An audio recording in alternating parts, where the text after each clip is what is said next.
Tom walked into his boss's office and said, "I need much vacation days." His boss stared at him. "You need what?" Everyone in the office started laughing loudly. Tom had no idea what was wrong. He really needed a break from work. "So, can I have much days off?" he asked again. The entire office couldn't stop laughing. His colleague Sarah whispered, "Tom, it's many days, not much days." Tom's face turned red. He suddenly understood his terrible mistake with English grammar. But wait, the next day, Sarah walked into the boss's office with confidence. "Boss, how many money will I get for working overtime?" Now everyone looked at her in shock. Tom couldn't believe his ears. Sarah made the same mistake, but backwards. The boss smiled and said, "You both need to learn something important about English today. When you can count things like days or apples, you use many. Got it? When you cannot count things like water or money or information, you use much. Clear?" Tom nodded. "So, how many vacation days can I have, please, boss?"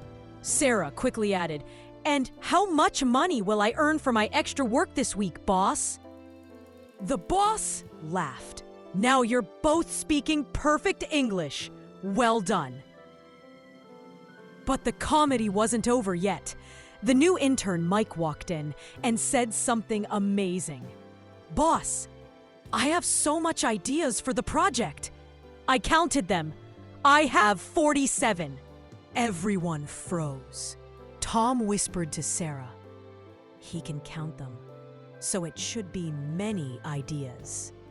Sarah smiled. "Mike, you have so many ideas. That's the correct way to say it." The boss stood up.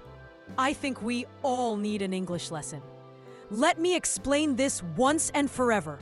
Think of it like this. Can you say 1, 2, 3? Then use many. How many children? How many cars? How many books? You can count all these things clearly. But how much sugar? How much time? How much homework? You cannot count these." Tom suddenly had a brilliant idea. "Boss, can we make a game? Everyone practices this today." The boss loved the idea. "Perfect. I'll ask questions. You all answer together. How blank students are in this room?" Everyone shouted, "Many!" They were learning fast now. "How blank coffee did you drink today?" They all answered, "Much." Perfect answer.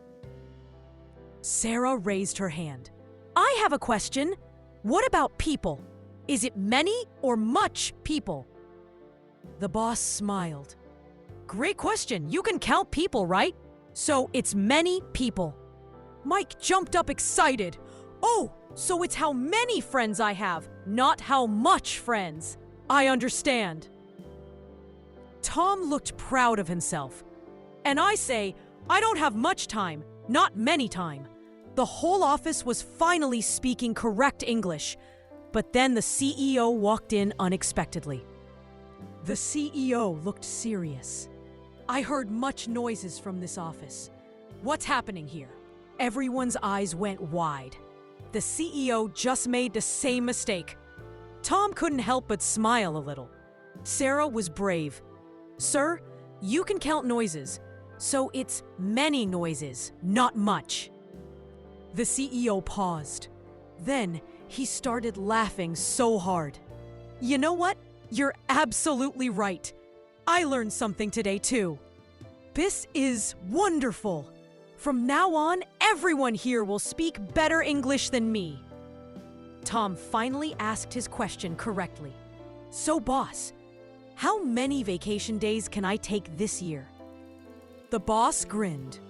"After today's English lesson, you can take many days off, Tom." And Sarah got her answer too. "You'll earn much money for your overtime. You both deserve it." From that day, Everyone in the office remembered the golden rule about English.